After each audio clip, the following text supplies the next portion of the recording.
I'll be damned. I will be too. So here we are. We're in Megaton. And we're getting greeted by the sheriff. Town sheriff. And mayor too. When the and one hell of a cook. I don't know why, but I like you, boy. Maybe it's my stylish outfit. You're all right. So well, people tell me that, and I could tell a good joke. So anyway, what he's going to do is you're going to sit down and you're going to talk to him and use good verbal cues such as your manners and you're coming off as a good person. He will be very much more amicable to help you out. And pretty much gives you the layout for the entire town. He tells you who to go to. He's, the clinic for, medical treatment. You go to Moira for your supplies, including weapon, barter, trade, repair, as well as Moriarty's bar, where you're going to need to go there for the reason why that's in there is not only just to get a drink or anything. You got to go there for if you decide to just blow the place up. You got to go to Moriarty's to meet with the guy who's going to ask you if you want to blow the place up or save it. Where I'm just going to save this anyway. We're going to jump right into that after we visit Moira. But if you're going for evil, you can certainly blow the place up by any and all means. One bit of tip is you better have a high intelligence. A non or better is suggested. If you have a non or better, then so you can pop mentats and have an even 10 for your intelligence stat. So, we're going to try to get through all these options, and sometimes if you go through certain options, so you can either learn, alternate missions, a bit of extra information. You might even get a bit of XP, you never know. But it pays to, explore the options that are applicable to your character and how you're going to roleplay the character, because this is roleplaying. People say that Fallout 3 is a shooter. No, because you have the option to use things other than guns. Not like a little knife here and there. You can go full on melee, you can go strike, stealth. You can do a lot of different ways. You can play the character totally passive if you like. You're not going to get as far, but anyway, so we're going to go down. I was going to go to the clinic first because I noticed my health was a bit low, but then I figured, this is actually faster in the long run for me to actually say, screw it, let's not go here. I was going to go here. Let's not do that first. Let's actually go up here. One tip is if you are going to be a quote-unquote good character and you want to plan on living in Megaton, what you're going to want to do is you're going to want to say that you're going to do this job for free, because that way you can go ahead and you will be given the deed once you defuse the bomb to your own house. So you can store off your equipment, have a place to sleep. Companions also come there with you if you get companions. And companions, I have to mention, you will find out actually go by your karma as well. Some companions will not join you if, say, you've got a good karma and they're a neutral companion. You're going to see one now in a few moments. And I'll show you him. We'll get back to him in a minute. But he actually requires neutral karma. You cannot be a good or an evil character with him. He's just a mercenary. But it'll be great for a forward. She has such a syrupy, sweet voice. I think you're good. That'll be good. Nobody can starve because they all got diabetes from listening to her. Whew. Almost like a Youper accent on her as well. And she's a ginger. Nothing against people with red hair, but it's just pretty funny to say. But nothing against gingers, don't worry. But the thing is, if you have a good repair all your items. See, I'm going to go through here and I'm noticing that, I can sell some stuff for her and I can buy some stuff after her. And, yeah, it's a good way to also offload of crap. Pre-war money, you'll get a decent trade. And where it's weightless, you can get as much as you want. I keep nailing that home. When you're at a lower level and you got to grind, you got to scrimp and save, do not pass up pre-war money. Pre-war money racks up really nicely in your inventory, and you can drop a big wad of it and trade it for a bunch of caps. So it's not worthless. If something is weightless but it has a value, take it. I keep saying that. Ammunition is one good thing there as well. Now, let's take a couple of our items here. We're going to just demonstrate some repair. Now, you gotta be careful when you're doing your repair, because especially if you have, like, say, one of those junk repair skills. I don't know if Fallout 3 has it, I can't remember, but there's a skill in New Vegas where you can just use similar items to repair something. Like if your helmet is busted and you found somebody's hat, you can actually use that hat to repair it. Sunglasses, I believe, even work.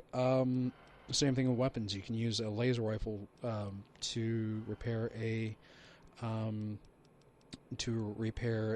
Gauss rifle. Although I accidentally did the other way around. I lost my Gauss rifle. I was like, no! And I hadn't saved for like half an hour, so I lost half an hour's progress. So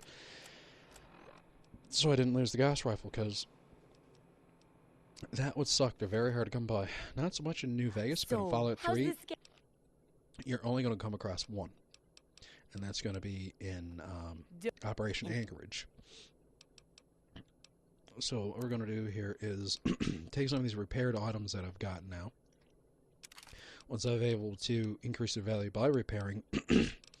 Repair is good not only for this, but, you know, your weapon's going to work fairly better if you keep it, you know, well working. Because I'm not going to be playing the radio station because of the fact that I don't want to incur any copyright. Yes, there is fair use, but the radio station plays some music, and we don't want to be incurring any kind of strikes here, especially for somebody who's supposed to be getting with a network, and I don't want to have any slaps.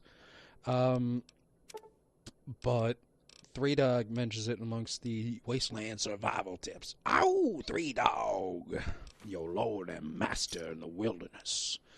But anyway, so yeah, your repair works out for your weapons, but as well as I said, it works out for when you're wanting to make money. When I got to be about level 30 and I was just bored with the game, because the game doesn't end if you had broken steel, I would be going around the wilderness fighting some of these enclave, and I'd be gathering their plasma rifles and everything like that when I would defeat them, and I would Good hunting. repair them to 100%, and then I'd sell them because I get about 900 caps, I believe, a rifle after a while. So I was cleaning people out, but interesting thing happened. If you just let the Wasteland go do its own thing, kind of, after you finish the game, sometimes NPCs will kill each other. And I don't mean just like the odd raider versus super mutants. NPC traders I've seen killed by traps set up by raiders. In my save file for my finished one that I've done before, we're going to go fix this now. I actually found all the traders were dead. You know, I incurred a bit of bad karma, but I went back to where all the traders reside to, and I raided their place and got all their items because... And I did incur bad karma, even though these characters are dead. Yeah. So their items are sitting there going to waste. But because I had very high karma, then it was negligible to take those hits in my karma. It wouldn't bring down my karma levels. And then you just start doing good deeds for people, and you can rack your karma back up. But what we're going to do here, pop a Mentat. We're going to show the effect. Now the Mentat has given me +1 of my intelligence, which translates to an even 10. I've never really looked and tried, but I don't think when you do your special, when you're setting up your character, you can set your character to an even 10 in each stat. Ah, look. So this is the guy who you get if you have a neutral karma. He is just some old burned-out mercenary from the Wastelands, and he's there for hire as an additional gun. But, as I said, he's karma-dependent. So you have to have a neutral karma, as it says there. Your karma is too high to have him. You can go evil, good, or neutral in this game. It's a lot like traditional tabletop role-playing games. Actually, I believe Specials based originally off of GURPS. There was going to be an agreement where they were going to use the GURPS system in the games for the original Fallout series from Interplay, and then the licensing deal for, I can't remember who owns GURPS, if it's White Wolf or who, but the licensing deal fell through, so Interplay developed a similar system called Special, because you can actually translate it to be used with tabletop. There are RPG systems out there that are built directly upon the Special system, and then there are D20 systems that adapt Special. So, you know, your luck would be probably something else, but you know, charisma, strength, everything like that. That all translates, of course, with your regular D20 style character. We're gonna go to Moriarty's now because of the fact that I've defused the bomb. We're gonna get something out of the way.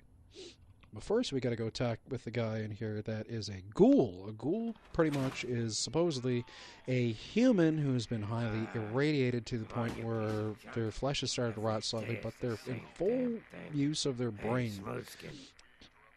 And, of course, they are probably usually on average between 200 and 300 years old. These are usually people that were at ground zero of the explosions during the Great Nuclear War, and they survived.